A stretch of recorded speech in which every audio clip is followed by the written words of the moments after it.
So we will go through the old way of storytelling, how we generally tell stories, and I'm going to introduce a framework through which your storytelling capacity explodes through the roof.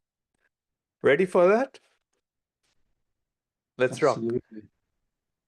So the first thing is, what is the challenge here of storytelling? And it's my handwriting.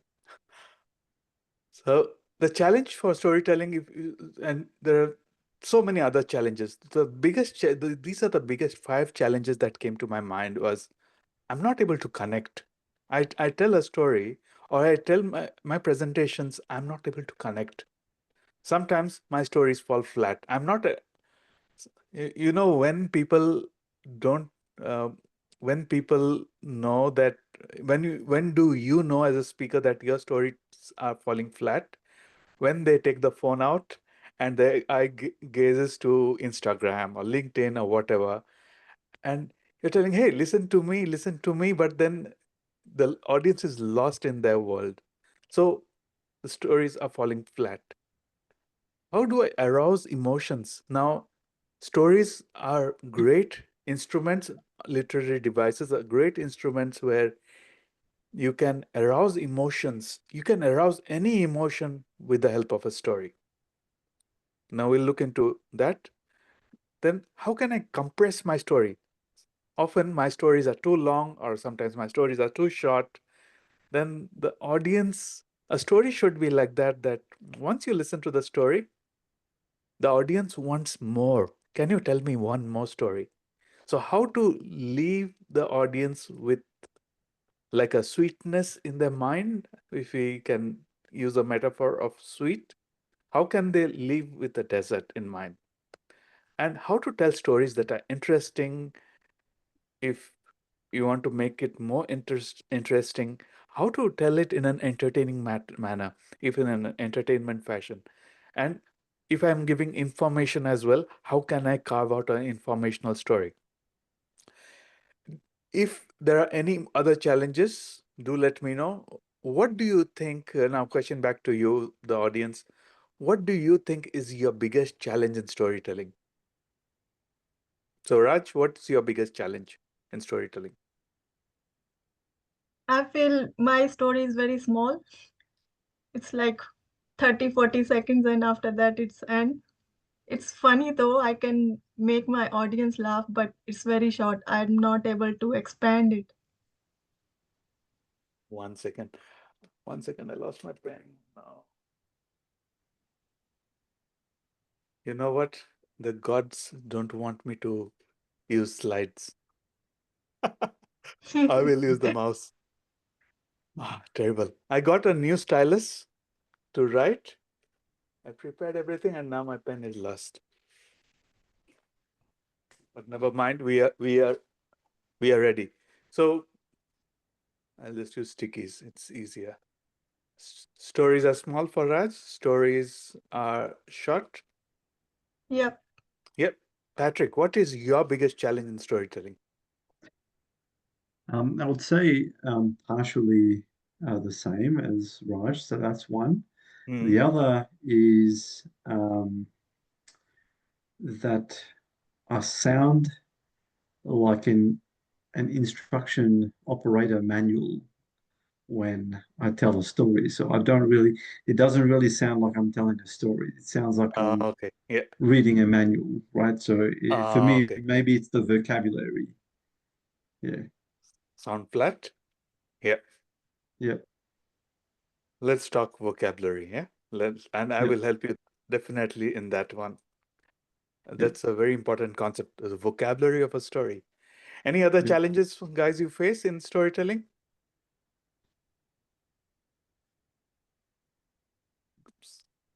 Yeah, Okay. for me, it's pretty much same, Ansuman. Yeah. Both of these things are very Yeah. relatable for me.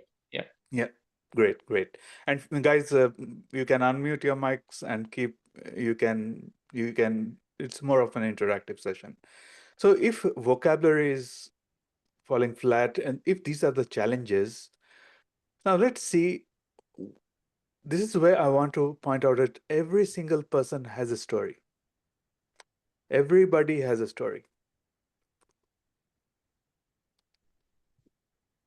Do you agree? Does anybody not have a story? We all have stories. We Yeah. just have to take it out from our deeper self and just present it in a manner that is easier to listen to. How can I take a story of my life? And today, what we are going to learn is take a story from my life and expand it so then everybody can learn it. Hey, I found my pen. Now, The gods are on your side. my God, my Gods are.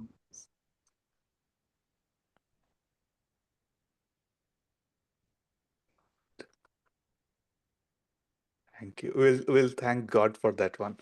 Okay. Everybody has a story, and we discussed that as children. How do we excavate stories? We look into the art of excavate. So we did look into excavation, but how can we, from excavation, how can I make it presentable? Okay, cool. Now, why does story matter so much? Stories matter so much because if you see, look at the holy books, easiest way to connect. And this is all theory, you can actually Google it. But stories are the basic element of your presentation. If we don't know storytelling, then all our presentation fall flat. Just look into our office meetings and all. CEO presenting, giving the turnover charts and all, and it sounds so dry, so boring, but stories make it interesting, make it, I would say, interesting, and also make it palatable to the ear. So I'm using palatable to the tongue, but it's easier to listen to. And once stories are there, it also helps you. Stories are important because it helps you build influence.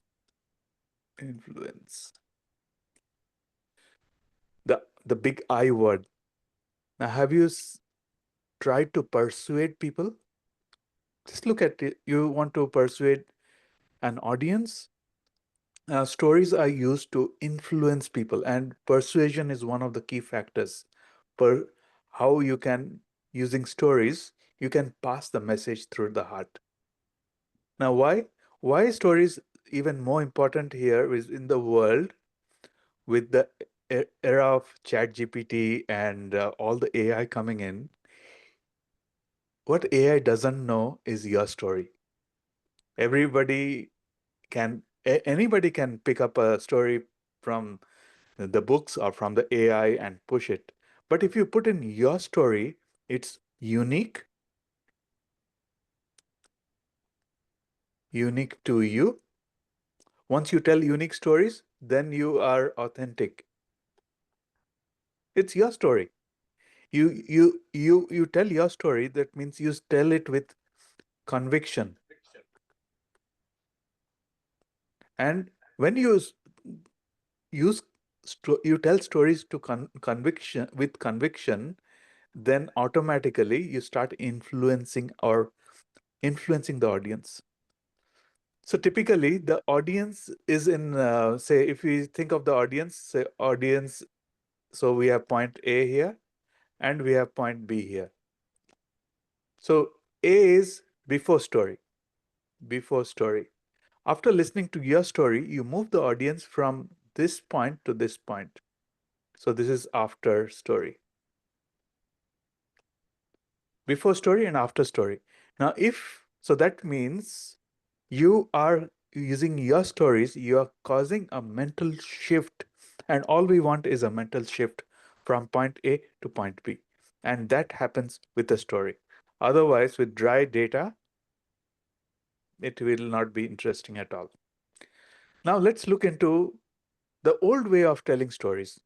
How we used to tell stories. I'm also keeping a mark of time. How we used to tell stories. Now, if I draw, if you tell an old way of story, it has 4 points. It has a beginning, then it has a middle, it has a conclusion, and in the end, you can put in a message. Is it not? That is how we were writing stories in our childhood days. That is how we are taught. Is it not? It has a beginning, it has a middle, a conclusion, and finally a message. What did I learn from the story? Now, if you look, if I draw a graph here, and this is time, and if this is emotion, and this is 0 stands for neutral, -1, -2, 1, 2. I'm just doing a graph here. And graph starts from -3 for maths wizards. It's not a 0 axis. If we tell a story, and I'll tell you, this is my own invention, by the way, how I figured out. If you tell our stories, now I want you to reflect at your own story. We starts with neutral, then the emotion, you go with a high, you sometimes go with a low, and then finally finish somewhere here. And why it is important is we chart out emotion. Look into the Aristotle's triangle of rhetoric. Emotion is pathos, is what the audience we want to move. When we move with emotions, with our story, we also move the audience as well. It takes the audience on a journey. And this is what is the emotion graph. Now, let me tell you. So I just drew the graph again. This is the emotion graph. But most stories, typically, if you ask me, go like this. It goes on 0, neutral emotion. So this happens. So why 0? Because A, you are reading it. Yes, if you have a speech as you're beginning, if you read your speech, it goes 0. You cannot add emotions as you are reading your speech. That is the reason the faster or the sooner we move out from our notes into telling our stories, we can focus on the emotions.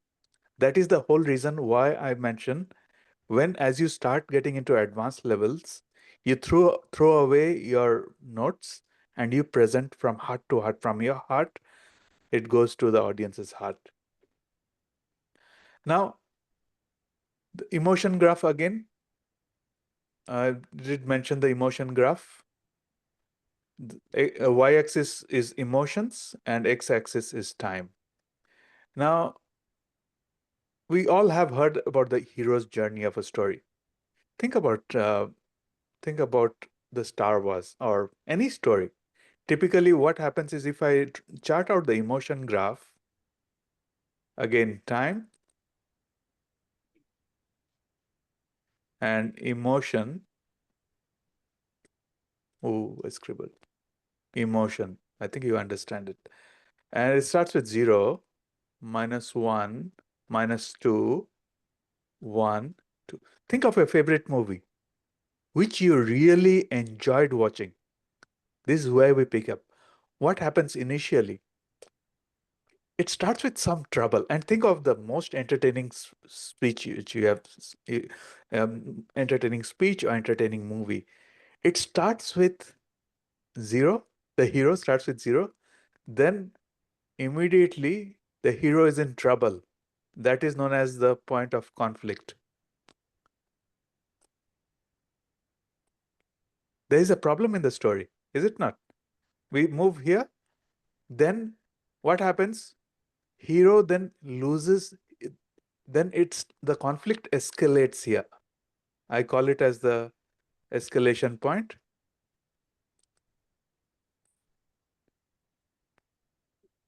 And after escalation, the hero tells, I'm going to give up. Then he goes into neutral zone, lives his old sad life, and then suddenly he meets. So this point is neutral, regular life, and here he meets a mentor. A mentor who gives confidence that yes, you can do it. Then hero doesn't believe, goes back to normal life. Then mentor pushes him again, goes back. Then hero starts taking action. To resolve this conflict, he takes this action, and then higher action, and then continues leading a life at a higher stage. The hero started with 0, neutral, went down, was neutral, and then goes with the high. So this is the formula of the movies, is it not? All the movies, just imagine a movie without any conflict. Wouldn't it be so boring? Say just a romance, two lovebirds fall in love with each other and they get married, they have kids and happily ever after. Nobody will watch such a movie, is it not? There has to be a problem, like somebody has to die here. I'm just not telling somebody has to die, but something happened, some big accident happened, then all the drama happens, and the entire movie is made up of this. So this in storytelling world, we call it as the hero's journey. Now, a few things I want you to also remember. I have 3 important tips. 1, you as the speaker are never the hero. You're telling, how is it possible? I am starting my message, I'm telling my story, I have done so much hard work and people have to learn from my life. The audience tells, boring. I don't want you to be the hero. Just go back to the Aristotle's triangle of rhetoric. We have the message, the speaker, and the audience. So what we do is, in our message, if we focus purely on the speaker, it loses connection with the audience. You are never the hero. Then you tell, okay, who is my hero? Who is the hero? Hero is something that you have found on the way. Is it a book that helped you move? The actual mentor is the hero here. Is it your mom? Is it your dad? Is it your school teacher? So those are the heroes here. And the third bit here is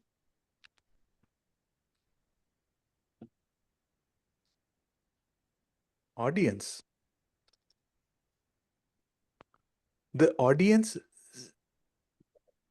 in fact, lives your journey as the speaker. So that means the audience looks into your eyes as a speaker. When you are telling, you are one among the audience, and that's how the audience feels connected to you. Yes, it's your journey. Yes, it is. So when I tell you are the hero, so typically you enter and find some problem there.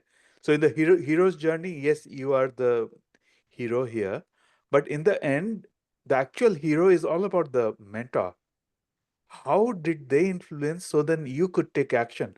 Was it somebody in your life, your dad, your mom, your boss, or your siblings, your friend, anybody that has moved you from the normal life to a higher life? So those are the 3 tips I have for stories. The reason I want to do that is because I'm now going to discuss the 4 dimensions of storytelling. The 4 dimension of storytelling, number 1 is time.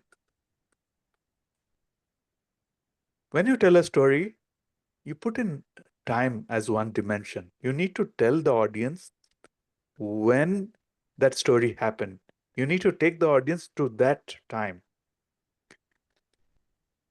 And this is what we miss. We just tell as a child, I was like this, but you have to take it to that specific time when it happened. Second, space. At that time, look at what was that time. Were they driving old Mercedes cars, or were they who were with you? The space. How was your environment looking like? So you add more description. Space means the description of what was happening. Number 3 is characters. In your story, who are the characters? So was it a school teacher who is helping you? Yes, you are one of the characters, but then what are the other characters? That means how old are they? Sometimes you might describe what were they wearing. Something that comes out. You can tell my school principal wore glasses as those heavy glasses that looked like magnifying glasses as he looked into my eyes. So when you build those characters, you also in your mind you are imagining, you're reliving that story. We are going to, and number 4 is emotions.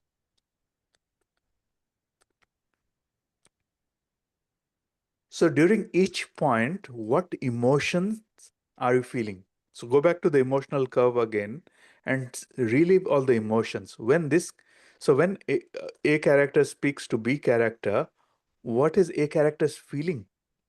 And then once B is speaking to A character, what is B feeling?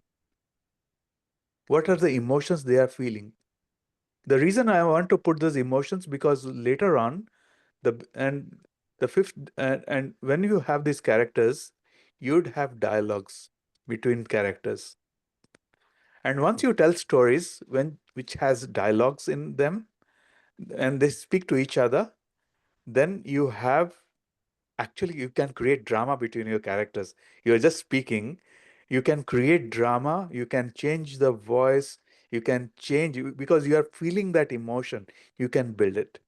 So this is my storytelling template. When you write stories, you put in here the time, characters, the space, emotions. Once you write a story, just when you think of any story, you can put time, characters, this one. This is just 4-dimension checklist. That's it. And then the narration happens all together. Now, I will tell you a 4D story in action. Let's use it in action. Let's see. I'm going to narrate a short story, and you will see this in action. 3 minutes. When I was So as I'm telling stories, I'm going to write it down. When I was 5 years old, 5 years old, I had a friend known as Tilu. Now Tilu was same height as me, but just imagine double my width. Tilu was an amazing, and he had one problem. He was always drooling. There was always spit coming out from his mouth. Everybody hated him except me because I had a special connection with Tilu. Now, one day, once Tilu came to school in our kinder, I saw a red mark on his forehead. I asked, "What do you, how did you get the red mark?" And he told, "I saw God." I told, you can see God with that red mark? Please tell me, how can I do it? In fact, that red mark was actually a scar.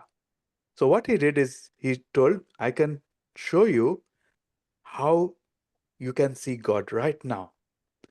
So he told, take the finger and between your forehead, you have to rub, on your third eye, rub 108 times.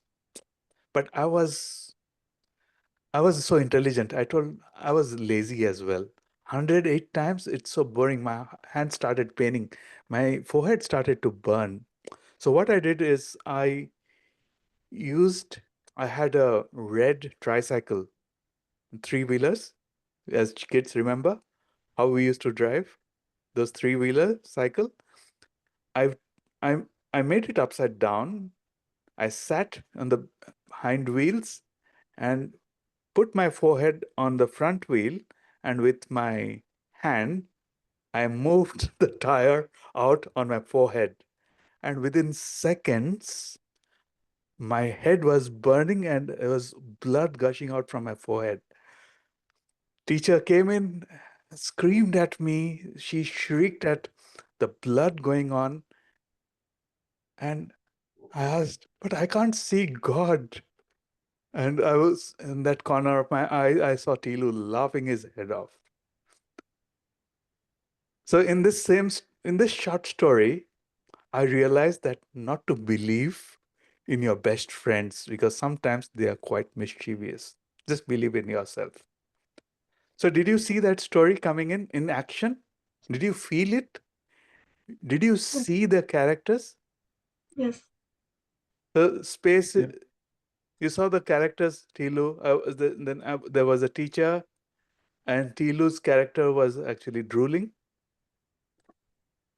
So when you tell these stories, you create mental imagery. You're actually, when you are speaking, now you are getting into speaking. So emotions, Tilu was mischievous,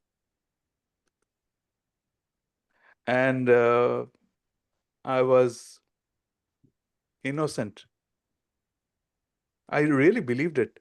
And teacher's emotion, she was scared. Space, I could have elaborated space more. So you could see space, in the space, you could see a school, you could see a kinder, and you could see a tricycle, right? Cycle, red in color. That's it. That is as simple as storytelling, is it not? So, my friends, these are my 4 dimension of storytelling. We'll keep it short. We'll wrap up soon, but I'll keep the window open. Just homework for you. Now, this is a tough homework for you. You have to write a story. See, I told my story in 2 minutes. That's it. Yeah. You don't need long. All you need to do is cover all the pieces of the template. Time, characters, emotions, space. That's it. Yes. Once you cover and tell a story, I want you to record that 2 minutes and send it to me. Sure. Yeah, up for it? Yeah. Because next session, I'm going to tell you how to write a speech, an international speech for competitions. Cool? Okay. Any Great. questions before we wrap up? No questions. No questions. No questions, Patrick? You're happy with the... So do you think, just want to get some feedback, do you think these short sessions are just right? Yes, they are. Yeah. Suman. Yeah. Yeah. Keeps the focus exactly on one point. We can cover more ground with shorter time. Yeah, we Sure. can do a deep Yep. dive if you want, but I think it would fit in a more workshop where we bring our stories and we do a deep dive. Cool. Any other questions before we wrap up? I found that book today. Oh, at the library, is it? Yeah, it was in Nice. the Dockland Library. Yeah, that's nice. Now that book has a CD associated with it, or you can get into online and you can download the It voice doesn't have any exercises. CD, but I can download it. Yeah, in that book, they will Raja mentioned there's a library. So yeah, well done. Yeah. So in my sheet, I have mentioned you can practice the audio recording. You can download the Yeah, audio. I did that. Yeah. Gig. How did you feel? I did it once, 2 times, but I don't feel any change. But maybe It's eventually it's eventually you'll start getting a stronger voice, okay. and it will not impact your family. Your family will be more happy you are speaking with a position of strength. Yeah, that's Okay. good. Yeah. Good I'm trying it. reaction, Raj. Yeah, thank you. All good. Yeah, Patrick wants me to stay. I will pause recording now, and